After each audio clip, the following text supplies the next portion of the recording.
ሰላም ጤና ይስጥልን ውድ የነጋድራስ የፋይናንሻል ሊትሬሲ ተማሪዎች እንደምን አላችሁ? እኔ መምህራችሁ ናትናኤል ብሩክ ነኝ።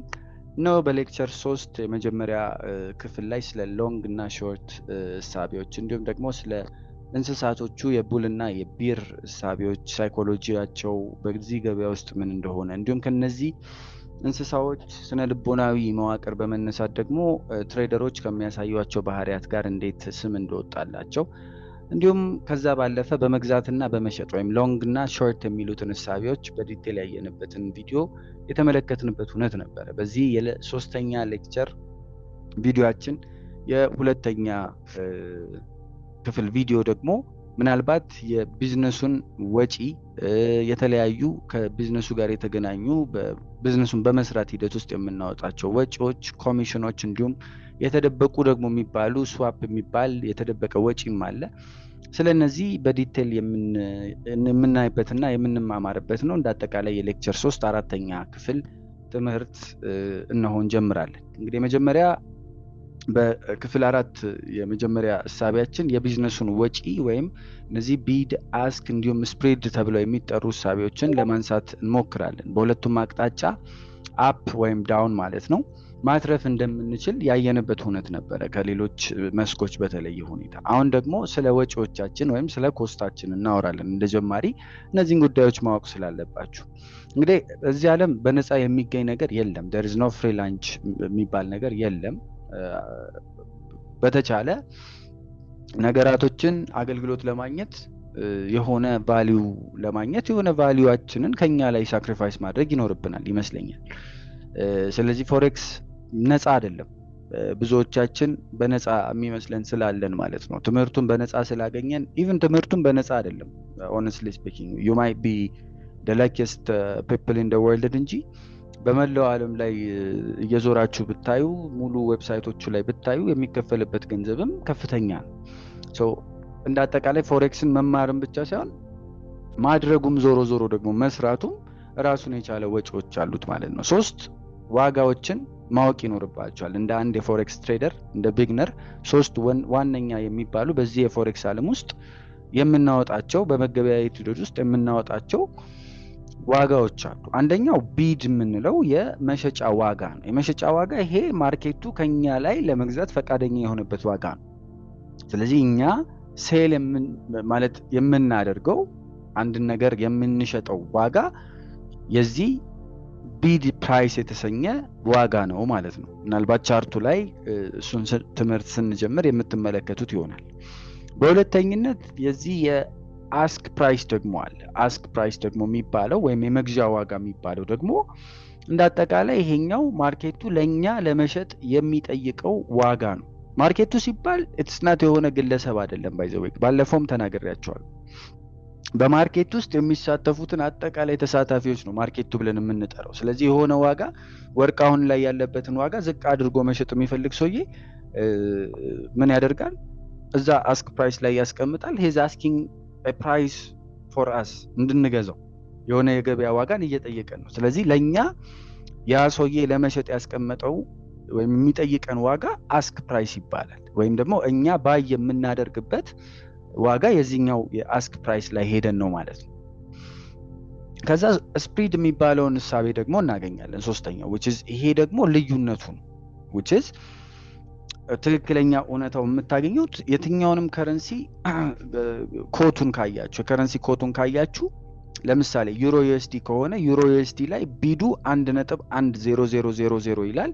አስኩ ግን it's not 1.0000 1.10002 አያችሁ ዲፈረንሷን ከፍ ትላለች ማለት ነው። በመንኛውም ሁነት ስፕሪድ ማለት እቺ የመሸናነፊያ የማትረፊያ ፖይንት ናት ማለት ነው። ትሬድ በመንከፍትበት ጊዜ በኔጌቲቭ ይጀምራል ብዙ ጊዜ ላይክ ወዲያው ስንጀምር ላጥ ብሎ የሆነች የሚቀንሳት ዋጋ አለች። ምናልባት ስንጀምር ታያላችሁ። ስለዚህ ያ ስፕሪድ የሚባለው ነው ማለት ነው። ቁጥሮቹ እንዳልኳችሁ 1.1 አሁን ለምሳሌ ዩሮ ዩኤስዲ የተቀመጠው ባይና ሴል ፓርቶቹ መግዣው 1.100 ነው። አስኩ ደግሞ 1.10002 ነው። ስለዚህ አስኩ ላይ ሁሉ ጊዜ እኔ ለመግዛት ያቀረብኩት ዋጋ ከዛኛው ከቀረበው ዋጋ ዝቅ ያለ ይሆናል ማለት ነው። ስለዚህ እዚህ ጋር አሁን ልዩነቱ 0.0002 ነው አይደለም? ወይም ደግሞ 2 ፒፕስ። ፒፕ የሚባለው አራተኛ ምናልባት ሂሳብ ስሌቱንም አሳያችኋለሁ፣ ችግር የለውም። ግን ስፕሪድ ይባላል። የዚህ ልዩነት በዋነኝነት ምን ይባላል? ስፕሪድ ይባላል ማለት ነው። ሶ ልዩነቱ እንዳጠቃላይ ይሄ ስፕሪድ የምንለው ልዩነት የብሮከሩ ኮሚሽን፣ ብሮከሩ የሚወስደው ኮሚሽን ነው ማለት ነው። ሰራተኛ የሚከፍሉበት፣ ሰርቨር የሚያስተዳድሩበት፣ ወዘተ ወዘተ እንደ ድርጅት ተቋማቸውን የሚያስተዳድሩበት ገቢያቸው እቺ ስፕሪድ ናት። በአስክና በቢድ መካከል ያለ ዲፍረንስ ማለት ነው። የዚህ ውጤቱ ምንድን ነው? ውጤቱ ዴሞ ላይ ትሬድ ስንከፍት በደንብ ካስተዋልን፣ ምናልባት አሁን የምታስተውሉት ይሆናል። በደንብ አስተዋልን ስንመለከተው ልክ እንደከፈት ነው በቀይ የሚጀምርበት ሂደት አለ። በትሬድ ስናደርግ ትሬድ ስንከፍት፣ ስለዚህ ባይ እንላለን፣ ወዲያው የሆኑ ፖይንቶች ያሳየናል ማለት ነው። 0 ፖይንት የሆነ ነገር 0 ፖይንት ምናምን እያለ ለምንድን ነው ያንን የሚለን? ምክንያቱም በዋነኝነት በስፕሪድ ምክንያት ነው። ልክ ኤርፖርት እንዳለው የዚህ የምንዛሬ ኤክስቼንጅ ቢሮ ምናምን ብለን አላወራንም? ዶላር 110 ብር እንሸጣለን፣ ዶላር 100 ብር እንገዛለን። የመግዣ ዋጋቸው 100 ብር ነው፣ የመሸጫ ዋጋቸው 110 ብር ነው አይደል? ያቺ ዲፍረንስ ናት የነሱ ትርፍ። ስለዚህ ዶላር በ110 ብር ገዝተን በዛው ቅጽበት አልፈልግም መልሱልኝ ብንል የሚመለስልን ስንት ብር ነው ማለት ነው? 100 ብር ነው የሚመለስልን። በቃ አስቀድመን ስንገባ ያንን 10 ብር በቃ ከስረናል ማለት ነው። ስለዚህ በዚህ የፎሬክስ ዓለም ውስጥ ስፕሪድ የምትባለው ያቺ በቃ አምነን የምንሰጣቸው ናት። በእርግጥ በጣም ኢምንት ነው፣ በሳንቲም ነው፣ ግን ኮንሰፕቱን አውቃችሁ ማለፍ ስላለባችሁ ያን ያህል ኮምፕሊኬትድም አይደለም። በጣም ማለት ያን ያህል መረዳትም በዲቴል ይገባችኋል ብዬ አላስገድዳችሁም። ኢንኬዝ ግራ መጋባቶችም ከመጡባችሁ ለግራ መጋባቶቻችሁም ደግሞ ጥያቄዎቻችሁን ታቀርቡልንና በኮሚኒቲ አውታሮቻችን በኩል ምላሹን እንሰጣችኋል። ስለዚህ ማትረፍ ለመጀመር መጀመሪያ ስፕሪድን ማሸነፍ ይኖርብናል፣ ስፕሪዱን ማለፍ ይኖርብናል ማለት ነው። ስፕሪዳችን 2 ፒፕ ከሆነ ትርፍ ለማየት ወይም ይሄ አረንጓዴ ሆኖ ለማየት ያንን ቻርት ግዴታ መጀመሪያ ከገባንበት አትሊስት 2 ፒፕስ ወይም 0.002 ሳንቲም ልዩነት እኛ ወዳልነው አቅጣጫ ሊሄድ ይገባዋል ማለት ነው። እንደ ነጋዴ አስተማሪዎች ስራችን የሚሆነው አነስተኛ የሆኑ ስፕሪዶችን ወይም ሎ ስፕሪድ የምንላቸውን ብሮከሮች መፈለግ ነው። ምናልባት ከፍ ያሉትም በሌሎች ጥቅማ ጥቅሞች የሚጠቅሟችሁ ከሆነ ግንዛቤ ውስጥ ልታስገቧቸው የሚገቡ ብሮከሮች ሊኖሩ ይችላሉ። ስለነሱ እናወራለን። ትልቅ ስፕሪድ ያለው ብሮከር መጠቀም ትልቅ ቦርሳ ተሸክሞ እንደመረጡ ነው። በእርግጥ ማሸነፍ ይቻላል፣ ግን ደግሞ ይከብዳል። ስለዚህ ምናልባት ብሮከር የምንመርጥበትን መንገድ በሁለተኛው ሳምንት ትምህርቶቻችን በደንብ አድርገን እንወያያለን። በዛውም እንደ ነጋድረስ እያደረገ ያለው ጥረት አለ። የተለያዩ ብሮከሮችን ወደ እናንተ አምጥቶ እናንተ የምትጠቀሙበትን መንገድ የመፍጠር። ስለዚህ ስለሱም በደንብ የምናወራበት ሂደት ይኖራል ማለት ነው። ከዛ የምናገኘው በአምስተኛው ክፍል እነዚህ ኮሚሽኖችና ስዋፕ የተባሉትን እውነቶች ነው። የተደበቁ ወጪዎች ተብለው ይገለጻሉ። ስፕሪድ ዋነኛው ወጪያችን ነው፣ ግን ሌሎችም ደግሞ ወጪዎች አሉ። አንደኛው ኮሚሽን የሚባለው አንዳንድ ብሮከሮች ስለ ብሮከሮች በደንብ ሳስተምራችሁ ትረዳላችሁ። ኢሲኤን ብሮከሮች የሚባሉ አሉ። 0.0 ምንም 0 በቃ 0 ስፕሪድ ይሰጧችኋል። ትክክለኛ የገበያ ዋጋ 1.1000 ነው። አስኩም 1.1000 ነው። ግን ለየብቻው ቋሚ ክፍያ ወይም ፍላት ፊ ያስከፍላሉ። ስፕሪድ አይሰጧችሁም ወይም ስፕሪድ አያደርጉበትም።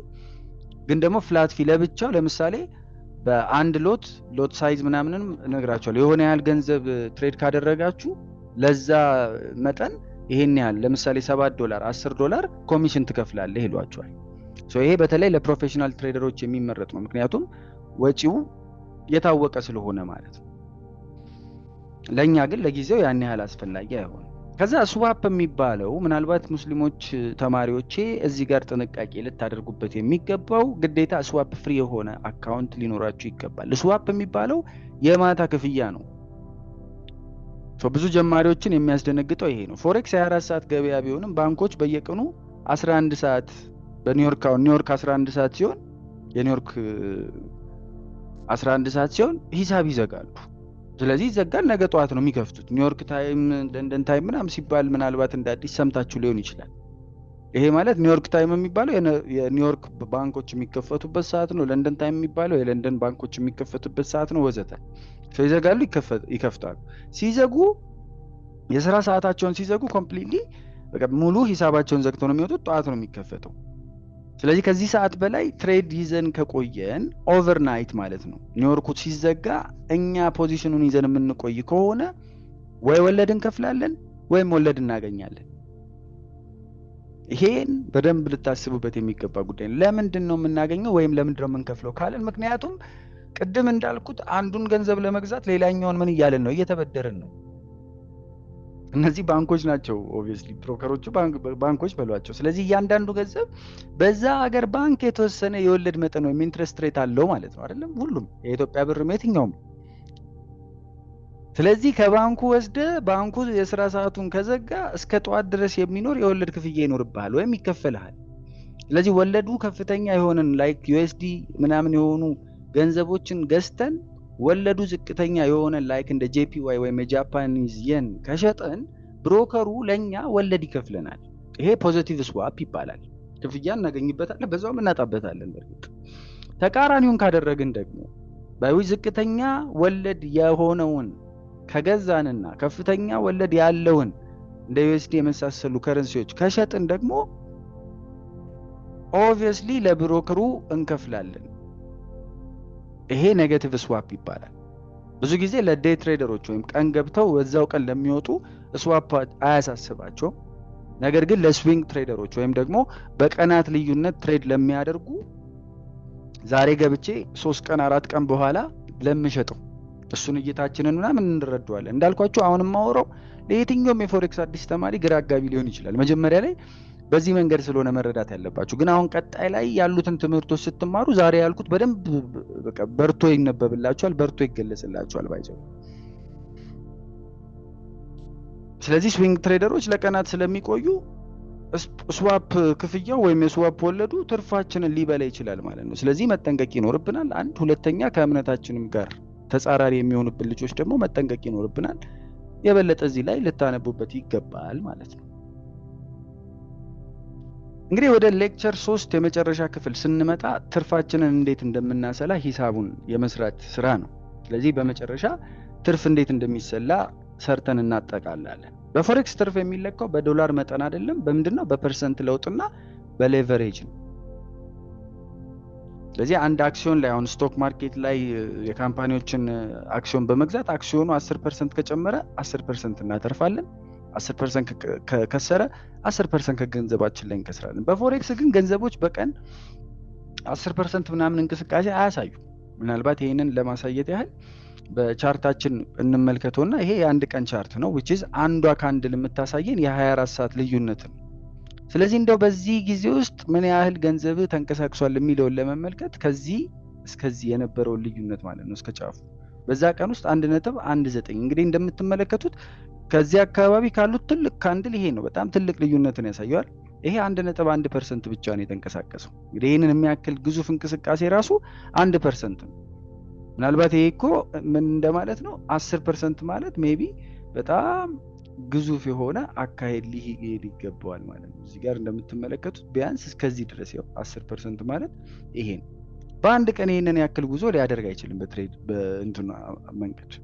በጣም ከባድ የሆነ በጣም አደገኛ የሆነ እንቅስቃሴ ወይ ጦርነት ወይ ምናምን ካልተፈጠረ ይሄንን የሚያክል ካንድል በአንድ ቀን የማየት እድላችን በጣም አነስተኛ ነው።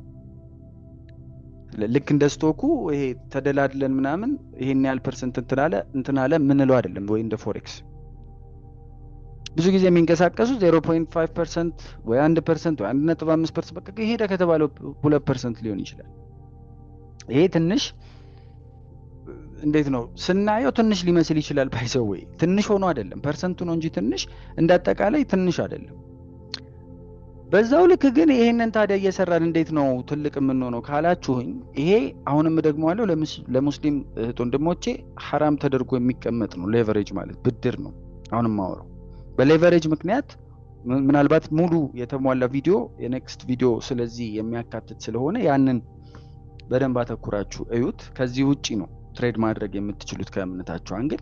ሶ ያ 1% የማርኬት እንቅስቃሴ ወይም ያቺ 1% የምትመስል እንቅስቃሴ በእኛ አካውንት ላይ 10 20 30 100% ትርፍ ሊሆን ይችላል። እንዴት እንደሚሆን በደንብ አስልቼ አሳያችኋለሁ ስለ ሌቨሬጅ ስናወራ በዲቴል ማለት ነው። ሶ ሎንግ ስንል በሎንግ ጊዜ ሎንግ በመናደርግበት ወይም ባይ ብለን በመንልበት ጊዜ የምናደርገው ምንድነው? የመውጫ ዋጋችን አለ ክሎዝ የመሸጫ ዋጋችን፣ ከዛ በማን የመግቢያ ዋጋችን አለ የመውጫ ዋጋችንን እንቀንስበትና የገዛነውን ትርፍ በማግኘት ነው። ማን ነው የገዛነውን መጠን በማብዛት ነው ትርፉን የምናገኘው። ሾርት ስናደርግ ደግሞ የመግቢያ ዋጋችን አለ መጀመሪያ የገባንበት ከላይ እዚህ ጋር የገባንበት ከዛ እዚህ ጋር ወጥተን ከሆነ እዚህ ጋር የወጣንበት እዚህ ጋር 1 ከሆነ እዚህ ጋር 50 ሳንቲም ከሆነ ይሄ 1 ብር ሲቀነስ 0.5 አይደል? ከዛ ደግሞ በአጠቃላይ እዚህ ጋር የገባንበት የገዛነው መጠን ሴል ለማለት 10 ከሆነ 10 ሲባዛ በ0.5 ስንት አተረፍ ማለት ነው? 5 አያችሁ። ስለዚህ ልዩነታቸው ሾርት ስናደርግ ፖዚቲቭ ለመሆን መግቢያችንን ኢንትሪያችንን ከመውጫችን ወይም ኤግዚት ካልንበት መብለጥ ይኖርበታል። እዚህ ጋር ይሄኛው ወደዚህ መውረድ ስላለበት ማለት ነው። በዛው ልክ ደግሞ ኔጌቲቭ እንዳይሆን በሎንግ ጊዜ ይሄኛው ሲቀነስ ይሄኛው መብለጥ ይኖርበታል ማለት ነው አይደል? እንዳጠቃላይ ኔጌቲቭ እንዳይመጣ ማለት ነው። የገባንባቸው ዋጋ ማለት ነው የዋጋ መጠኑ። ስለዚህ እዚህ ጋር ቁልፉ መልእክት ምንድነው? ቻርቱ የቁጥሮች ምስል ብቻ አይደለም። ስለ ቀይና ስለ አረንጓዴ ካንድል ስሜታዊ መሆን አይገባን። ሾርት ስናደርግ ወይም ቀይ ማለት ነው ቀይ ጓደኛችን ይሆናል። ኪሳችን መምራቱን በቀይ ነው የምናምነው። ግን ቀይ ደግሞ ሁሌ ይሆናል ብለን ማሰብ የለብንም።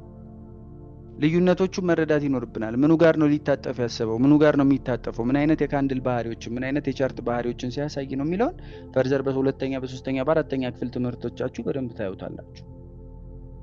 እና ብዙ ጊዜ እኛ እንደ ኢትዮጵያዊ እንዴት ነው ልክ ማለት ወደ ላይ ሁሉ ወደ ታችም መውረድም እድል እንደሆነ አይምሮአችንን ልናስተምረው ይገባል። ዋጋ ጨመረ ሲባል እንደ ኑሮ ውድነት መጥፎ ነው ብለን ምናስብበት ሂደት ሊኖር ይችላል ወይ ጭንቅላታችን ባያዝድ የሚሆንባቸው እሳቤዎች ሊኖሩ ይችላል። ያንን እሳቤና አስተሳሰብ በደንብ መዋቅሩን ማስተካከል ይኖርብናል። ትሬዲንግ ላይ ዋጋ መጨመርም መቀነስም ሁለቱም ገንዘብ ናቸው። እሱን በፍጹም መርሳት አይጠበቅባችሁም ማለት ነው።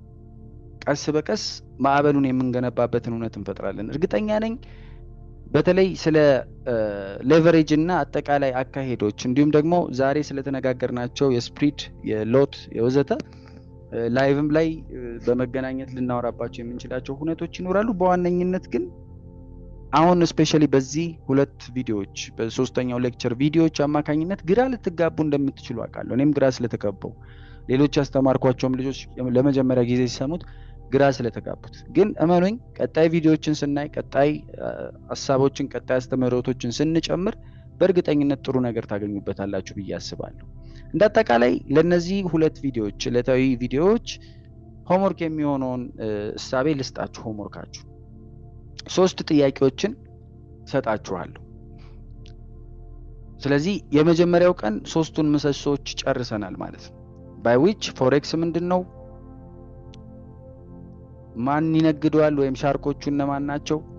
እንዴት እንነግዳለን? ሎንግ ሾርት ወጪው ምንድነው? እነዚህን ሁሉ አይተናል። አሁን 95% የሚሆነው ህዝብ የማያውቀው ዕውቀት በትንሹ ይዛችኋል። አብዛኛው መግቢያው ያላወቀው ወይም እይታውን ያልተረዳው ማለት ነው። እንዳጠቃላይ ኢኮኖሚው ሲወድቅ ሾርት በማድረግ ማትረፍ እንደምትችሉ አውቃችኋል። በእያንዳንዱ ትሬድ ላይ ስፕሪድ እንደምትከፍሉ አውቃችኋል። እናንተ ስፔኩሌተር እንጂ ኢንቨስተር እንዳልሆናችሁ አውቃችኋል ሞስት ፕሮባብሊ። ስለዚህ ወደ ላይ ብቻ መመልከት ትክክል እንዳልሆነና ወደ ታችም ወደ ላይም የሚለውን ሐሳብ መመልከት እንዳለባችሁ።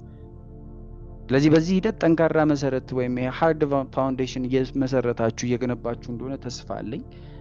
ምናልባት በቀጣይ ቪዲዮ